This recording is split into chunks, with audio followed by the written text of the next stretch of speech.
अस्सलाम वालेकुम फ्रेंड्स, कैसे हैं आप सब लोग। उम्मीद करती हूँ आप लोग खैरियत से होंगे। नाज़रीन, आज जो टॉपिक मैं आपके सामने लेकर आई हूँ ये एस्ट्रोलॉजी पढ़ने वाले और सीखने वाले लोगों के लिए जो है एक बहुत ही ज़बरदस्त इंफॉर्मेशन है।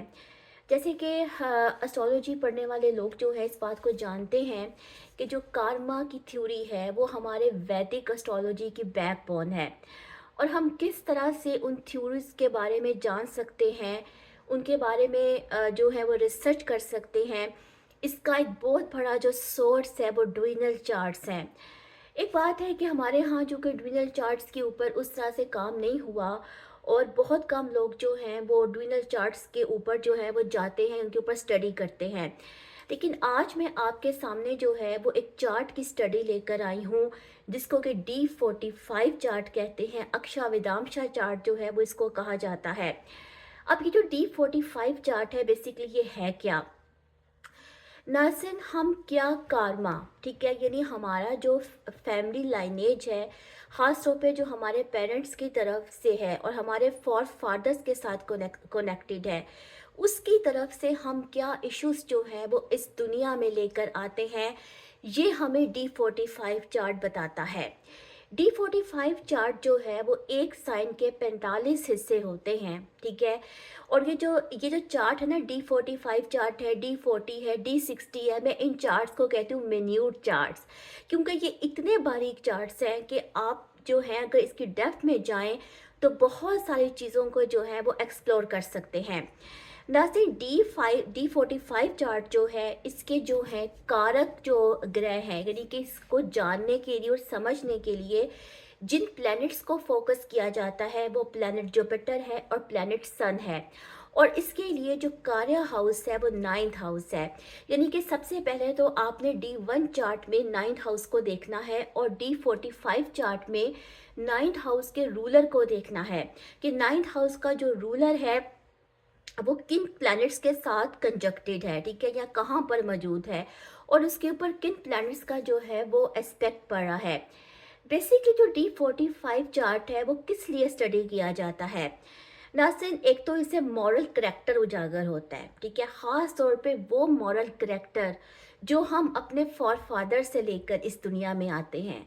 क्योंकि मेरे नज़दीक जो कार्मा की थ्योरी है that is related with our genetics, ठीक है।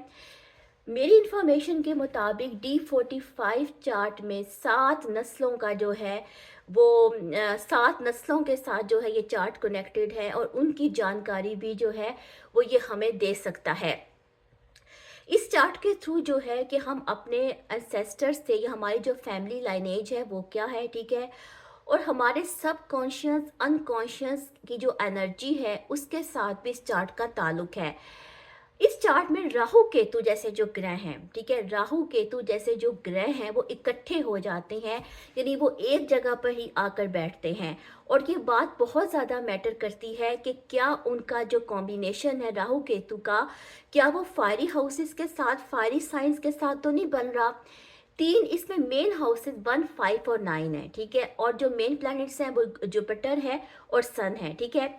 अब सबसे पहले जो इस चार्ट का फर्स्ट हाउस है जिसको हम असेंडेंट कहते हैं, आपने ये देखना है कि असेंडेंट की राशि कौन सी है और क्या असेंडेंट में राहु केतु तो नहीं, क्या असेंडेंट में सन और जुपिटर तो नहीं, या असेंडेंट के ऊपर जुपिटर का जो है एस्पेक्ट तो नहीं पड़ा, क्योंकि असेंडेंट ही हमें बताएगा कि हमने क्या पॉजिटिव चीज़ें जो है वो इनहेरिट की हैं, क्या पॉजिटिव कार्मा जो है वो हम इस दुनिया में लेकर आए हैं। ओके, इसके अलावा नाज़रीन, 5th हाउस, वैसे तो हर हाउस की अपनी इंपॉर्टेंस है लेकिन मैं आपको मेन हाउसेस के बारे में बता रही हूँ। 5th हाउस चूँकि उसका ताल्लुक भी जो है वो हमारे पास्ट के साथ है, हमारे एंसेस्टर्स के साथ है, इसमें बैठे जाने वाले प्लैनेट इंपॉर्टेंट हैं। अगर इसमें राहु केतु आ गए तो वो हमारी ब्लॉकेजेस को दिखाएंगे। ओके, और एक बात बहुत इंपॉर्टेंट है कि दश और भक्ति के जो इफेक्ट्स होते हैं नेगेटिव और पॉजिटिव, वो भी इस चार्ट के थ्रू देखे जा सकते हैं। इसके अलावा जो 5th हाउस होता है वो हमारे सेक्रेड विज़डम को दिखाता है, यानी कि वो विज़डम, वो नॉलेज जो कि हम अपने एंसेस्टर से लेकर आए हैं। जैसे कि नाज़िन कुछ जैसे घरानों में गद्दी नशीनी का एक सिलसिला चलता है, ठीक है? यानी कि जो स्पिरिचुअल घराने होते हैं उनमें कि गद्दी नशीनी का एक सिलसिला चलता है और वो भी नस्ल दर नस्ल चलता है।